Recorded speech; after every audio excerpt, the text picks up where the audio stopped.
Start close in, David White. Start close in. Don't take the second step or the third.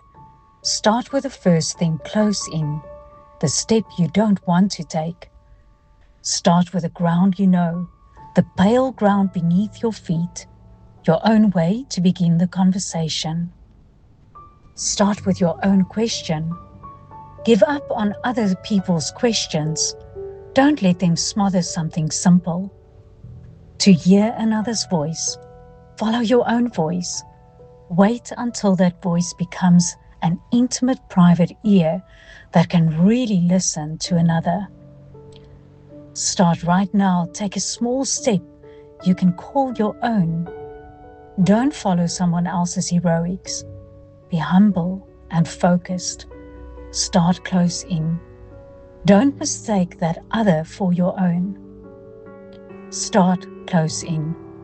Don't take the second step or the third.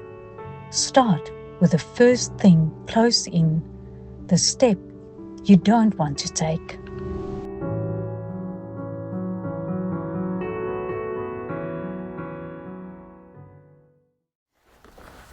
Goeiemôre, dis baie lekker om vandag saam met jou te wees.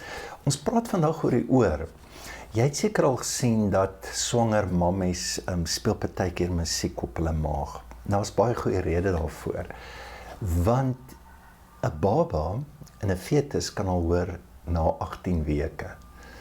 Wanneer ons doodgaan, is dit ook een van die laaste organe wat groet. Jy kan jou spraak verloor, maar iemand kan nog hoor. By geboorte is daar 3 beentjies in jou oor wat die klank deur jou trommelvlies na jou binneoor gee en hulle is klaar ontwikkel. Dit is so amper asof daai gawe is daar. En dit lyk my om te luister is, ek weet nie of dit 'n vaardigheid is wat ons moet aanleer. Dit is amper 'n herontdekking van iets wat klaar daar is. So jy het een mond, jy het 2 ore. Daar's die ratio. Ek dink daar's 'n rede daarvoor. Jou oë skakel af nie, jou ooglid gaan toe, jou hande, jou mond, dit waaroor ons nou gepraat het, maar nie jou ore nie. Dit bly aktief. Selfs as jy slaap, het jy die vermoë om te kan luister, maar jou brein leer jou om sekere klanke dan te ignoreer. En ek het geen twyfel dat vir al die ou Jode het hierdie ding geweet. En dit is hoekom Jesus 10 in die woorde gebruik, wie 'n oor het, laat hom hoor. Hy haal Psalm 115 aan, is Jeremia 5, dis Esegiel 12, dis 'n bekende ding om te sê wie 'n oor het, laat hom hoor, want ons het ore, maar ons hoor nie. Ons brein het dit afgeskakel. So, kom ons begin met 'n mitologie. Nou, toe ek eerste jaar op universiteit was, het ek 'n proffie gehad, professor Jacques Pau, wat Grieks gegee het. En die man het my so geïnspireer. Ek het 4 jaar van my lewe aan Grieks gewy, iets wat ek vandag probeer verstaan, hoekom ek het gedoen het. Maar hoekom my so geïnspireer het, hy het altyd Griekse mitologie vertel en ek was gefascineer want klasse was baie keer baie lank boring en dan breek hy, dan vertel hy hierdie Griekse mites. So nou een van die mitologie was koning Apollos, is die god van musiek, hy speel lier, harp en dan staan die god Pan en die god Pan speel panfluit en hy daag Apollos uit, kom vir 'n kompetisie, wie speel die mooiste. Almal is daar, die berggod kom, Timoleus, en hy beoordeel het en hy sê, man Apollo, het is ongelooflike harmonie. Pan is wild, dis aards, dis 'n geraas. En hier sit koning Midas, en hy sê, nee, wag so 'n bietjie, is nie Apollos wen nie. Pan is beter. En Apollos verloor dit en hy straf die koning met donkieore.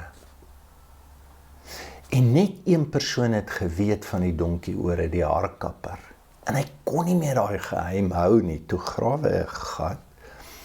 En hy skree die geheim in die gat en hy plant riete en hy maak dit toe. En elke keer as die wind gewaai, die riete het gegroei, dan vlei daar riete, en die riete sê, koning Midas het donkieore. Ek weet nie wat jy dink dit beteken, en ek weet ook seker nie is regtig nie, maar 'n logiese afleiding of voor die hand liggend was, dit lyk my dit gaan oor geraas versus harmonie.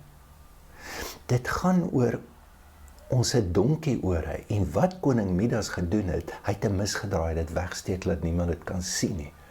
So ons steek ons ore weg, ons vermoë, ons foute, en dan jou lewe is wat jy hoor, is nie wat jy doen nie, is nie wat jy het nie. So wat hoor jy? En die wind sal waai wat vir jou sal wys wie jy is. Nou Jesus sou teen in hierdie mitologie verstaan het.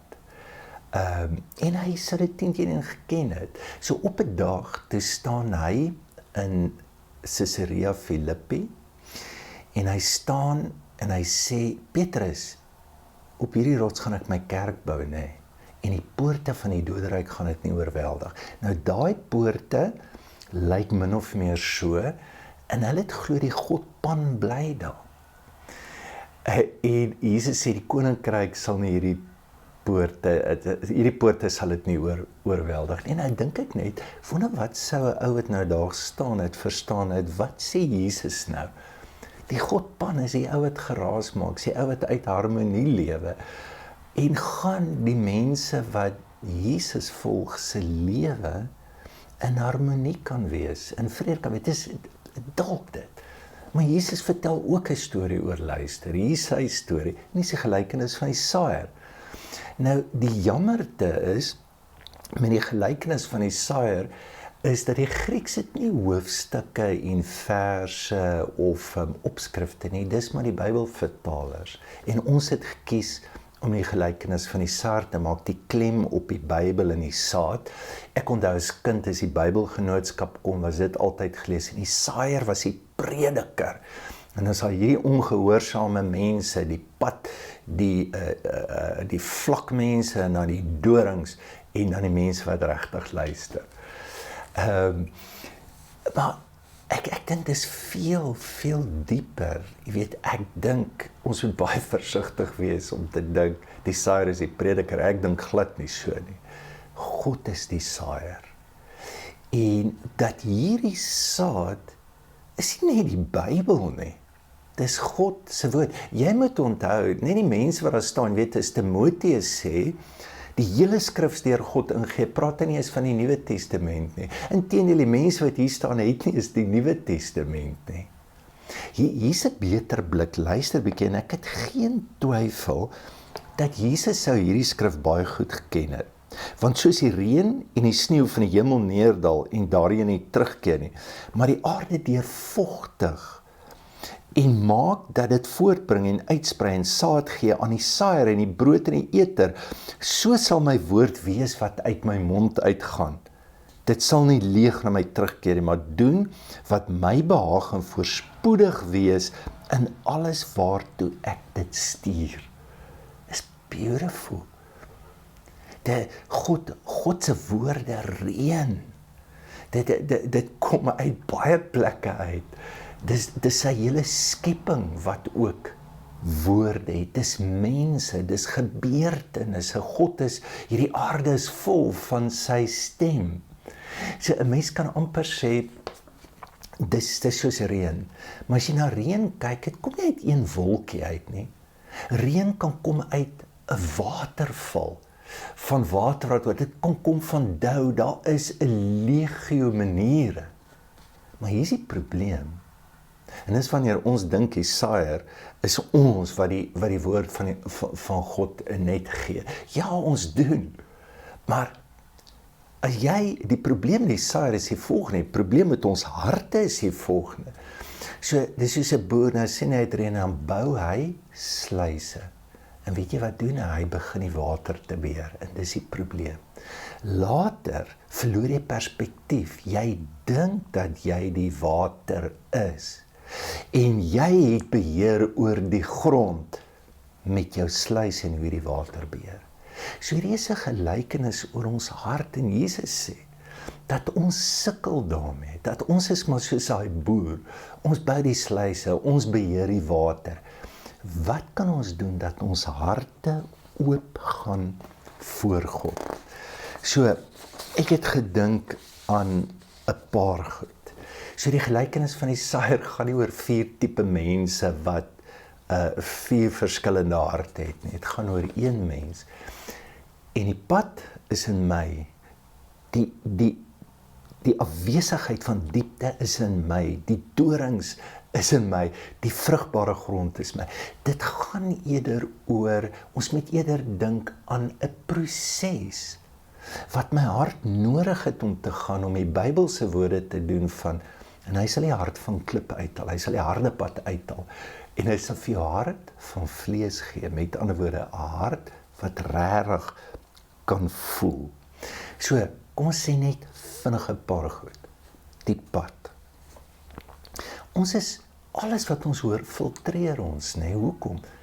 Dis waar ek groot geword het, dis my ervaring, ek kyk deur my verwonding na die wêreld, ek kyk deur goed wat ek geleer het, ek kyk deur wat die pastoor of die dominee my geleer het, dis my realiteit. Ek is so dat my wêreld bepaal wat ek hoor. Dit is soos om, as ek 'n wit kar gekoop en dan sien ek al die wit karre raak. So die gehoor wat is die fariseërs, hulle is nie dom nie. Hulle probleem is nie 'n kognitiewe onvermoë nie, dis kognitiewe rigiditeit. Ons weet nie eens baie, ek blok dadelik uit, ek aanvaar nie nuwe inligting nie, ek reageer outomaties. So die vraag is, nie so seer, hoe moet ek anders dink, of dit is eerder, reageer ek net outomaties, en as ek net reageer, wat is dalk die weerstand wat ek het teen dit wat nuut is, wat my pad langs kom. So ek wil net die Emmausgangers en dan die lewe van Samuel vir jou uitwys, om vir jou te sien, hoe gaan hulle deur hierdie fases. So Samuel hoor, hy sê, hy gaan na Elia toe, hy sê, hoekom roep jy my? Kyk, en is baie mense weet nie, dat die Here eers met hulle praat nie. Hulle weet nie, dis God.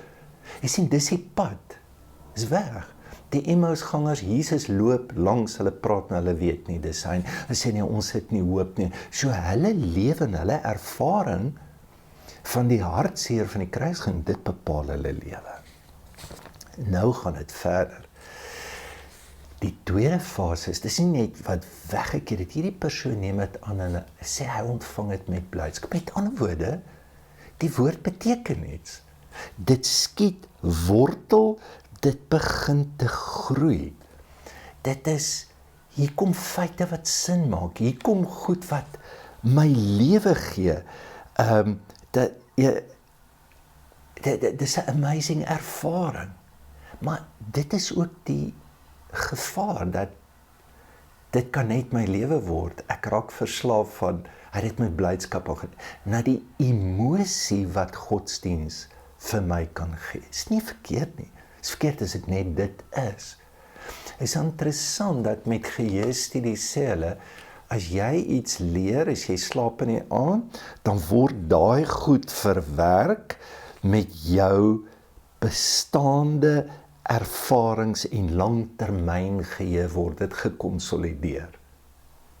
En dan verdwyn dit maar net. Hulle sê in terapie ook, mense wat gaan, dalk het jy die ervaring, jy raak excited, die ou sê vir jou goed, wat amazing is, jy kry weer lewe, en dan kom jy by die huis aan, woep, dan is dit weg.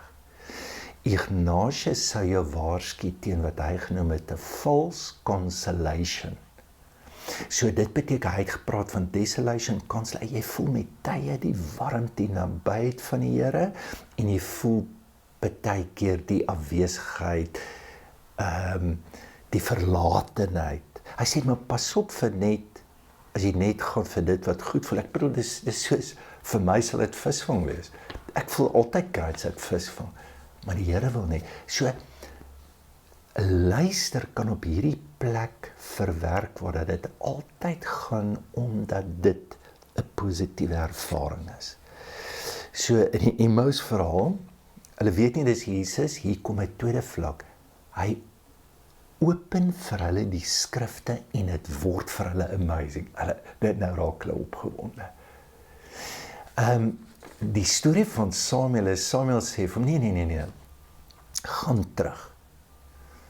En as jy weer dit hoor, weet dis die Here, en hy sê goed, hy sal dit doen. So dis ontvanklik, so van 'n toe-oor, gaan ons nou ontvanklike oor toe. En dan die derde ding is, nou gaan dit dieper. Daai wortel begin dieper te groei. Dit word nie net geberg nie, dit word opgepas. Ek wil dit die reflekterende oor noem. Trevor Hudson sê altyd, transformasie is nie jou ervaring nie, dis jou refleksie op jou ervaring wat dit is. En dan sê Jesus, die sorge kom in en verdring dit. Sorge, daai woordjie beteken net deel, verdeel. Dis interessant, die woord duiwel beteken to throw apart. So, hier kom die battle. So, dis nie net God se stem, se groei in my lewe, dis ook ander stemme, wat al hoe duideliker word. Kyk, ek dink as hierdie die evolusie van die menslike bewussyn was, dis waar ons nou is, ons nou by die dorings. Ek dink, die beginmens kon nie baie verstaan, en jy sien dit in die Bybel ook, en dan kom maar baie dieper verstaan, en nou is ons in hierdie verstaan, die ongelooflike afleibaarheid wat daar is, soos Martha, ons het nie meer een ding nie, jy sien, dis die ding waarna toe ek my fokus, my aandag moet gee, word nou te groot. Dit is interessant, hulle het studies gedoen oor mense wat multitask, ons bewonder hulle altyd. Alle studies dui daarop, dat dit nie goed is nie, en dat jy minder resultate het, as jy dit doen. En hoe meer jy fokus, hoe meer kom daar diepte, hoe meer kom daar insig. So dis ons oproep, na so 'n lewe toe, gefokus. Jesus sê vir Martha, een ding het jy nodig. Jy is besorg oor soveel ander goed. Die Emmausgangers gaan nou verder, hulle sê, ons harte, was dit nie brandend toe hy by ons was nie. Hulle het nie eens geweet dis Jesus nie. Kan jy sien, jy kan diep emosionele ervaring sê, dit is nog nie te sê, dat jy weet dis nog nie wat jy moet hoor nie. Wat Samuel doen is, hy sê, okay Here, praat met my. En nou hoor hy reflekteer, hy luister wat die Here vir hom sê, en dan die laaste luister of oor wil ek noem, die skepende oor. Iets word gebore. Dat jy luister nie net meer vir inligting nie, jy neem nou deel in dit wat word, met ander woorde, jou lewe ontvou in 'n deelnemende toekoms saam met God. En dan sê Jesus hierdie woorde, dit sal 30, 60 of 100voudig wees. Dis nie graderings van heiligheid nie, en is ook nie geometriese beskrywings nie, dit is die krag van geestelike integrasie. En dit is so, ons sal dit baie keer nie 100% reg kry. Maar as jy die 30 geproe het, dan sal dit iets in jou doen, is hoe die koninkryk werk, niks met lineêre akkumulasie te doen nie. Dit moet exponentiële transformasie te doen. Val ek oor die woorde. Dink net vir 'n oomblik hoe kragtig die luister in jou kan word. Dat God wil dit groot maak. Hy wil dit laat groei. Met Samuel, Here, hier is ek, stuur my, en hy word 'n profeet. Sy luister, vat hom na 'n seentjie wat nie eens weet is God wat met hom praat nie, na 'n profeet toe. Die Emmausgangers, wat doen hulle? Hulle stop daar en hulle draai om. Kyk, en dis die ding, jy het nog nooit regtig geluister as jy dit nie gedoen het nie. Jy kan emosioneel raak oor liefde. Nee, jy kan alles weet oor liefde. En dis wat die hele boek oor liefde sê in 1 Korintiërs. Dis eers as jy doen. Dis eers as jy iets verstaan van opofferende liefde. Nie net emosionele liefde is kry, dit is ook belangrik. Dit moet gaan na God se liefde, gaan na sacrificial love. Hy loop die tweede maal uit. Dit is eers wanneer ek dit begin te doen. En is hierdie, hy hoor dit, hy integreer dit, maar dit gaan oor in dade. Ja, ek wil jou uitdaag vandag. Jy weet net in hierdie tyd, ons is passie oor kontemplasie en binne hierdie tradisies, hulle sal vir sê 'n ander woord vir kontemplasie is maar grondvoorbereiding, is om jou hart reg te kry. Daai werk vra geduld. Dit vat lank. Is om met die hartgestampte grond die pad om dit sag te kry. Dit gaan om ons wortels baie dieper te anker. Dit gaan om ons versnipperende aandag te sentreer. Dit gaan oor, hulle sê jou leer, lees stadiger. Herhaal dit, doen dit oor en oor. Gaan in die stilte, gaan in die ontvanklikheid. Dis nie nuwe inligting. Hier is die probleem met die verligte. Ons raak net excited oor nuwe goed.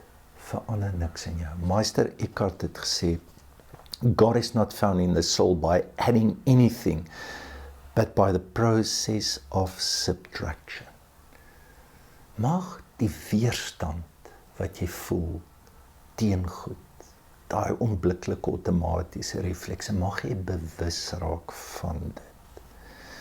Mag jy laat insink, lank stil genoeg sit met een ding, dat dit wortel kan kry.